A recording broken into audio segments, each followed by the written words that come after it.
Are you ready to get epic? On this episode of Nerd Immersion's Guide to Everything, we're going to be talking about Epic Boons and the one way you may possibly not know to get access to one 100% of the time without being level 20. Well, not 100%, but you'll have to see what I mean. Stay tuned.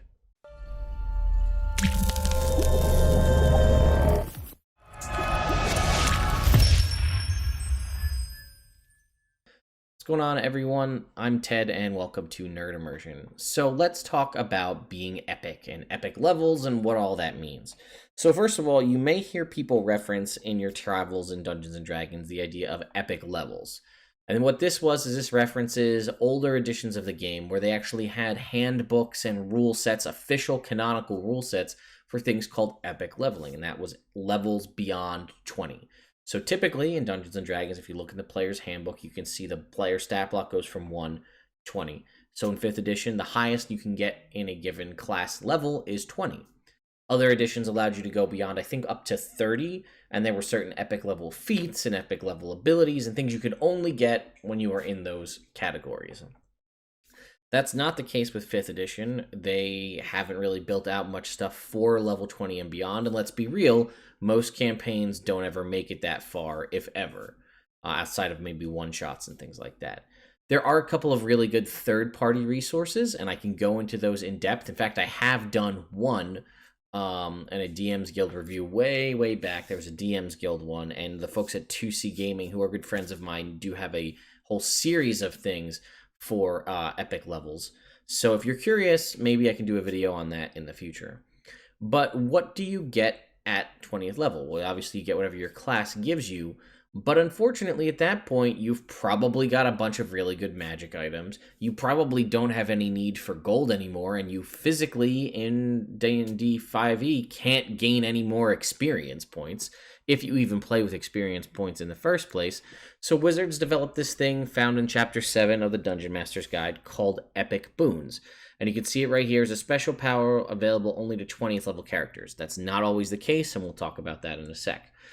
Characters at these levels gain such boons only if you want them to and if you feel it's appropriate. They're best rewarded for a major quest, accomplishing such and such. Again, you're level 20, so the quests you're going to be going on probably aren't going to be go kill 10 rats in the basement of the bar. It's probably going to be save the world from a world-ending thing or kill Tarask or whatever, right?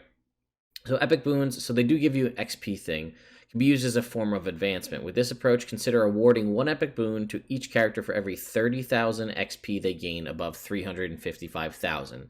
That's the cap for, I think that's what the cap is to hit 20th level is 355,000 experience. So this would be basically every subsequent level you could get a boon. You determine which boon they gain. Ideally, you pick the boon, something the character could use, because there's obviously certain boons that don't fit the character, and we'll talk about that.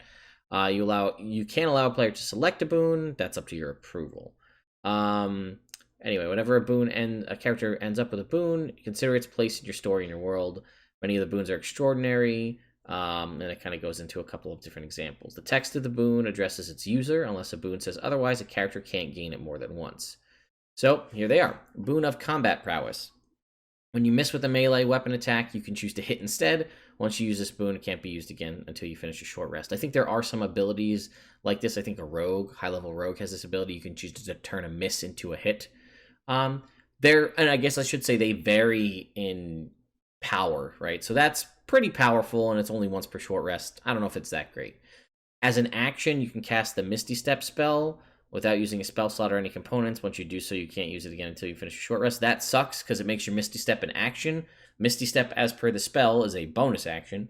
So you're now getting this now as, I mean, again, if you have a ton of options for your bonus action, that's useful. It's nice to have a free Misty Step regardless, but the fact that it's an action kind of hampers it a bit. Boon of Fate. When another character that you see within 60 feet makes an ability check, an attack roll, or saving throw, you can roll a d10 and add it to that once per short rest. So that's kind of like a limited bardic inspiration. I like that. Boon of Fortitude. 40 extra HP. No problem there. Boon of High Magic. Again, you saw that other one was once when you miss, you can make it a hit. This is just get another 9th level spell slot. So I don't understand the power scaling. Because, I mean, let's be real. If the DM picks it for you, and like obviously if you don't cast spells, or you're never going to get a 9th level spell slot, right? Because you're a paladin or something, or a fighter, this has no use to you. Because you gain a 9th level spell slot provided you already have one. So it's not giving you a 9th level spell, you have to have one already. But again, I would be kind of pissed off if my boon was when I miss, I turn that miss into a hit once per short rest, whereas my wizard friend gets a second 9th level spell slot. Anyway. Boon of Immortality, you stop aging, you are immune to any effect that would age you, and you can't die from old age. So this says you stop aging, so I guess that means there are certain abilities. I think a druid and one of the paladins have an ability where you can't be magically aged, but you still die when it's your time to go. You just don't suffer any negative effects. I guess the opposite of this is you have that, but you also just are immortal. You can never die from old age. So again, there are somewhat similar effects that exist in the game as it is, but this could be a really cool way to continue a character across campaigns and stuff like that. Boon of Invincibility, when you take damage from any source, you can reduce that damage to 0. Once you use this boon, you can't use it again until you finish your short rest. I like that most of these are also short rest recharge. Again, being able to just zero out damage from one source is pretty powerful, again, compared to some of these other ones. It kind of like some of them fall behind. This one's pretty good. Boon of Irresistible Offense. You can bypass the damage resistance of any one creature. Or, I'm sorry, of any creature. So any creature, you can ignore damage resistance. This is pretty good because there is the Elemental Adept feat that lets you ignore resistance to certain elemental types of damage, right? Fire, cold, lightning, thunder, that kind of a thing. But this will get past things like resistance to bludgeoning, piercing, slashing damage. So this could make you be able to just knock down barbarians consistently. It doesn't do anything for immunity, but still powerful. You can add a d10 roll to any ability check, attack roll, or saving throw you make. So this is like a bardic inspiration, but it works for you. You have advantage on saving throws against spells and other magical effects. This is pretty powerful. There are magic items and abilities that do this. I think the Mantle of Spell Resistance gives you this. I think a 14th level Abjuration Wizard gets the same thing. So powerful, but other abilities can duplicate it. You can give yourself a plus 20 bonus to a ranged attack roll you make. Once you use this boon, you can't use it again until you finish a short rest. So really, you're going to hit with a plus 20 to the attack roll. So that's pretty crazy. Unfortunately, it doesn't make it so that like if you rolled a 2 and this makes it a 22, it doesn't do anything to make it a critical hit, but still powerful. You are immune to all poisons and diseases and have advantage on Constitution saving throws. Good, but like I think it's a 14th level monk is immune to... I think poison and disease, and they're proficient in every single saving throw. So it's almost as good as advantage on con saves. Again, like I said, depending on the class you are, these can be exceptionally useful.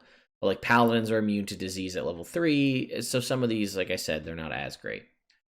Boon of Planar Travel. When you gain this boon, choose a plane of existence other than the material plane. You can now use an action to cast the Plane Shift spell, targeting yourself only, and travel to the chosen plane, or from that plane back to the material plane, once per short rest, which is pretty sweet that it's a plane shift on a short rest.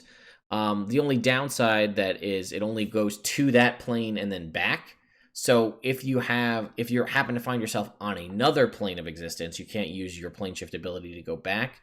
Though you could, in theory, use your plane shift ability to travel to your chosen plane and then use that plane to hop back to the material plane.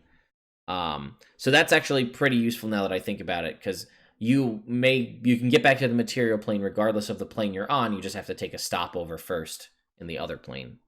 Boon of Quick Casting. Choose one of your first through third level spells that has a casting time of an action. That spell's casting time is now a bonus action for you. I can't think of anything off the top of my head specifically, but there are a lot of uses for this right here. Right? I mean, a bonus action Fireball, or say a bonus action Healing Spell. Cure Wounds becomes a bonus action. Again, it has to be one action casting time, but there are a lot of one action casting time spells between first and third level. So this could be very useful. Boon of Recovery. You can use a bonus action to regain a number of hit points equal to half your hit point maximum. That's awesome. Once you use this boon, you can't use it again until you finish a long rest. So this is the first long rest, really, recharge ability we've seen, other than some of the other ones like the extra 9th level spell slot. You have resistance to bludgeoning, piercing, slashing from non-magical weapons. Not a huge fan of this. If this was just resistance to bludgeoning, piercing, slashing, I think it would be stronger. Well, yes, I realize that there are a lot of creatures out there that have attacks that are non-magical. Like a Forge Cleric can get bludgeoning, piercing, slashing resistance, and fire resistance. A War Domain Cleric can get the same thing.